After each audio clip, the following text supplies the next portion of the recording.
యేసు రక్తమే జయం. పరిచర్య. Praise the lord. అక్టోబర్ 7వ తేదీ 2024. ఈరోజు దేవుని వాక్యము. ఆపత్కాలమందు యెహోవా నీకుత్తరమిచ్చునుగాక. యాకోబు దేవుని నామము నిన్ను ఉద్ధరించునుగాక. కీర్తనలు 20వ కీర్తన 1వ వాక్యము. దేవుడు మనకు ఆశ్రయమును దుర్గమునై ఉన్నాడు. ఆపత్కాలములో ఆయన నమ్ముకొనదగిన సహాయకుడు. ఆపత్కాలమందు యెహోవా నీకుత్తరమిచ్చునుగాక అను దేవుని మాట ప్రకారము నీవు నాకు ఉత్తరమిచ్చువాడవు గనుక నా ఆపత్కాలమందు నేను నీకు మొరపెట్టుదును అని దావీదు కీర్తనకారుడు చెప్పుచున్నాడు.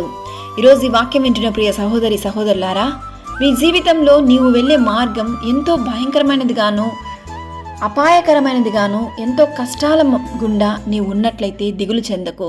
ఆపత్కాలమున నీవు నన్ను గూర్చి మొరపెట్టుము, నేను నిన్ను విడిపించెదను, నీవు నన్ను మహిమపరచెదవు అను దేవుని వాక్యం ఈ దినాన నిన్ను బలపరుస్తుంది. ఈరోజు నీవు ఏ పరిస్థితిలో ఉన్నా దేవునికి మొరపెట్టుము. విశ్వాసమైన ప్రార్థన నీ స్థితిని మార్చగలదు.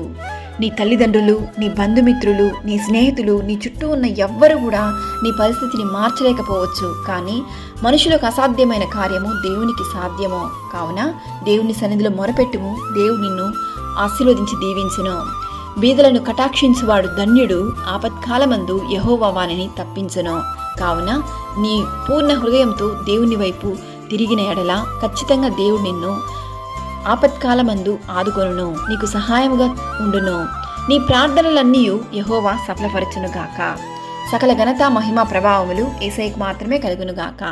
ఆమేన్. God bless you.